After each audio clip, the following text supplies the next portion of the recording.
রাহমাতুল্লাহি ওয়া বারাকাতুহু। আমরা নতুন করে কোন সুন্নাত নামাজ পড়াতে গিয়ে করব না। সুন্নাত নামাজ পড়াতে গেলে সময় দাও।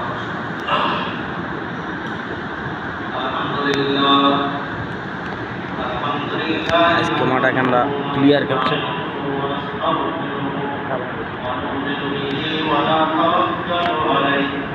أعوذ بالله من شرور أنفسنا ومن سيئات أعمالنا من يهده الله فلا مضل له ومن يضلله فلا هادي له أشهد أن لا إله إلا الله وحده لا شريك له وأشهد أن محمدا عبده ورسوله الذي أرسله بالحق بشيرا ونذيرا وداعيا إلى الله بإذنه وسراجا وقمرا منيرا أما بعد أعوذ بالله من الشيطان الرجيم بسم الله الرحمن الرحيم إن الله وملائكته يصلون على النبي يا أيها الذين آمنوا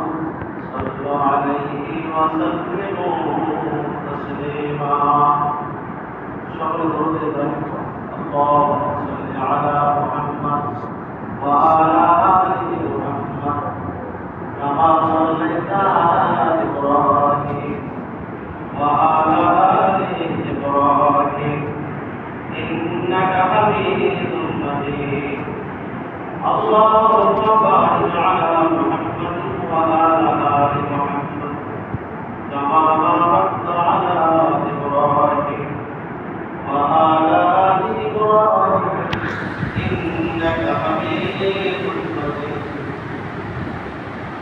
الحمد لله সমস্ত প্রশংসা মহান রব্বুল আলামিনের জন্য যে আল্লাহ রব্বুল আলামিন আমাদেরকে দুনিয়ার সমস্ত কাজকর্ম ছেড়ে দিয়ে সব মানুষকে দূরে সরে রেখে আজকে পবিত্র শুক্রবার জুমার দিন সপ্তাহের শ্রেষ্ঠ দিন এই দিনে যে আল্লাহ তাআলা তার ভক্ত আশার বসার তৌফিক দান করেছেন আমরা সেই আল্লাহর শুকরিয়া আদায় করি সকলে বলে আলহামদুলিল্লাহ।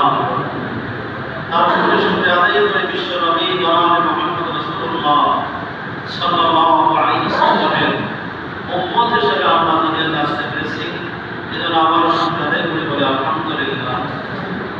আল্লাহর বান্দারা আল্লাহর নিয়ামত পেয়ে যত বেশি থেকে বেশি নিয়ামতের শুকরিয়া আদায় করবে মহান রব্বুল আলামিন বান্দাদের দুনিয়া এবং আখিরাতের নিয়ামত বাড়াই দিবেন সুবহানাল্লাহ।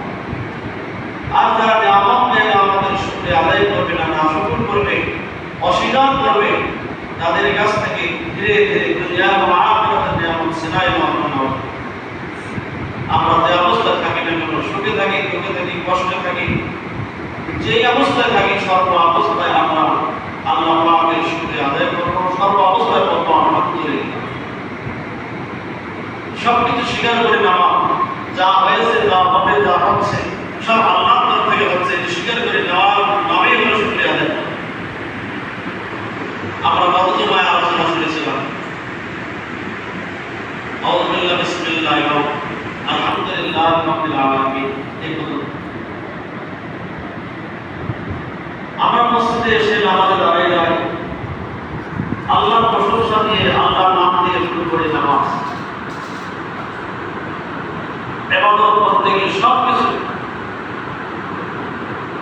আল্লাহর নাম দিয়ে শুরু করা উচিত, আল্লাহর প্রশংসা দিয়ে শুরু করা উচিত, বিসমিল্লাহ দিয়ে শুরু করা আর আলহামদুলিল্লাহ বলে শেষ করা যে কোনো ইবাদত যে কোনো ভালো কাজ।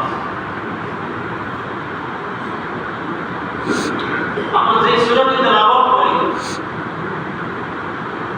আমরা সকলে জানি সূরাটির নাম হলো সূরাতুল ফাতিহা। যতবার নামাজ পড়ি যত রাকাত নামাজ পড়ি প্রত্যেক রাকাত নামাজে একাই পড়ি আর তাওয়াক্কুল করি আমরা সূরা ফাতিহা তেলাওয়াত। এই সূরা ফাতিহা সম্পর্কে বুখারী শরীফের হাদিসে এসেছে যে আল্লাহ রাব্বুল আলামিন গোটা কোরআনুল কারীমের 114টি সূরা নাযিল করেছেন। এই 114টি সূরার মধ্যে সূরা মা বা সূরাদের সমস্ত সূরার মধ্যে শ্রেষ্ঠ সূরা অথবা উম্মুল কোরআন সূরাতুল ফাতিহাকে আখ্যায়িত করা হয়েছে। সুবহানাল্লাহ। উম্মুল কিতাব উম্মুল কোরআন সমস্ত সূরার মধ্য থেকে এই সূরা কেন বলা হয় যে সমস্ত সূরার মধ্যে যত কিছু আছে সবকিছু কিছু কিছু অংশ আল্লাহ তাআলা সংক্ষেপভাবে সূরা ফাতিহার ভিতরে প্রকাশিত করেছেন। এই সূরা ফাতিহার অন্য জায়গায় নাম আছে শিফা। মানুষের যে কোনো রোগ বালাই বিপদ এবং বালা মুসিবত হয়, যদি লোকটা ইমানদার হয়, বিশ্বাসী হয়, তো সূরা ফাতিহা পড়ে যদি শুধু ফুঁকো দেয়, আল্লাহ তাআলা রোগীকে সুস্থ করে দেন। সূরা ফাতিহা পড়ে যদি পানি পান করায়, পানি খাওয়ায়, আল্লাহ তাআলা রোগীকে সুস্থ করে দেন। সূরা ফাতিহা পড়ে যদি কেউ তেলের মধ্যে ফোন দিয়ে তেলটা লাগাই দেয়, আল্লাহ তাআলা রোগীকে সুস্থ করে দেন। এই সূরা ফাতিহা আমরা পড়ি কি জন্য পড়ি, কার সঙ্গে কথা বলি, আমরা শুধু এটা বুঝি না। এই দুনিয়াতে আল্লাহ যত নিয়ামত দান করেছেন, সমস্ত নিয়ামত আমরা সবাই সমানভাবে ভোগ করতেছি। যে আল্লাহকে ডাকতেছে সেও সূর্যের আলো ভোগ করতেছে, চন্দ্রের আলো ভোগ করতেছে। যে আল্লাহকে ডাকে না সেও ভোগ করতেছে। যে আল্লাহর সঙ্গে নাফরমানি করতেছে, আল্লাহ তাদেরকে খাওয়াচ্ছে। যে আল্লাহ প্রশংসা করতেছে, আল্লাহ তাদেরকে খাওয়াচ্ছে। আমরা নামাজ দাঁড়িয়ে কি বলি? আলহামদুলিল্লাহি রাব্বিল আলামিন আর রহমানির রহিম। অত্যন্ত দয়ালু আল্লাহ তাআলা, তিনি রহমান, তিনি রহিম। তিনি কে? আল্লাহ তাআলা। আল্লাহ তাআলা হলেন অত্যন্ত দয়ালু এবং তিনি হলেন রহমান। তিনি অনেক বড় মেহেরবান এবং দয়াবান। আল্লাহ তাআলা এই যে নামটি আমরা ঘোষণা করতেছি আর রহমানির রহিম, এখানে দুইটি জিনিস ব্যবহার হয়, একটা রহমান আর একটা হলো রহিম। তাহলে রহমান দুনিয়ায় ব্যবহার করে, রহমান নামক কোন বছর এই দয়া নামটা, মেহেরবানি নামটা, অত্যন্ত দয়ালু এই নামটা দুনিয়ায় ব্যবহার হচ্ছে, যার কারণে আল্লাহ তাআলার সমস্ত নিয়ামত একজন মুসলমান, একজন নামাজি ব্যক্তি যেভাবে ভোগ করতেছেন, একজন কাফের, বেঈমান, বিদীন, অন্য ধর্মের লোক ঠিক সমানভাবে সে ভোগ করতেছে। আল্লাহ কাউকে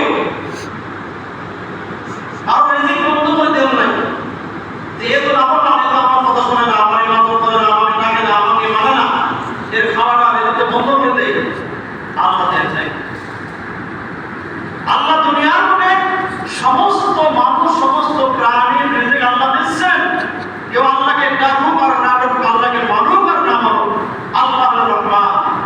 এই নামটি আল্লাহ তাআলা, এই নামটি দুনিয়ায় ব্যবহার হচ্ছে। এই নামটির কারণে আল্লাহ তাআলা সমস্ত নাজ নিয়ামত, সমস্ত মানুষ, সমস্ত জাতি, সমস্ত সৃষ্টি ভোগ করতেছে। এই পৃথিবী একদিন শেষ হবে, দুনিয়া একদিন শেষ হয়ে যাবে, আমরাও শেষ হয়ে যাবো, কেউ থাকবো না। আর একটা দিন আসবে, হাসরের ময়দান, কিয়ামতের ময়দান। ওই দিন আল্লাহ তাআলা আর রহমান থাকবেন না, তিনি শুধু রহিম শব্দ ব্যবহার করবেন। এখন দুনিয়ায় হয়তো সবাই মনে করতেছি আল্লাহকে ডাকলো খাওয়াচ্ছে, না ডাকলো হচ্ছে আল্লাহকে ডাকলেও শুধু আলো পাচ্ছি, না ডাকলেও পাচ্ছি। আল্লাহ শুধু আদায় করলেও খাওয়াচ্ছে, না করলেও খাওয়াচ্ছে। তো পরকালে মনে হয় তাই হবে। আব্দুর রহমান নামে 100 লোক আছে, হাজার হাজার লোক আছে। কয়জনকে খুঁজে পাবে ওই দিন হাসরের ময়দানে, কিয়ামতের দিন? হাজার হাজার লক্ষ লক্ষ কোটি কোটি লোক থাকবে। ওই দিন এত লোককে খুঁজে পাওয়া যাবে না। কার বিচার করবে, কার কি হবে?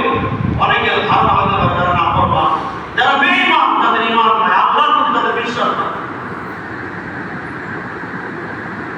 আল্লাহ রাব্বুল আলামিন এই দুনিয়াকে শুধু সমস্ত সৃষ্টির জন্য রহমান শব্দ ব্যবহার করেন।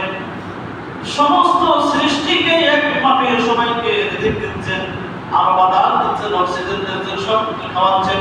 কিন্তু যেই দিন দুনিয়া শেষ হয়ে যাবে আর একটা দিন শুরু হয়ে যাবে, দিনটা হবে হাসরের ময়দান, কিয়ামতের মাঠ। ওই হাসরের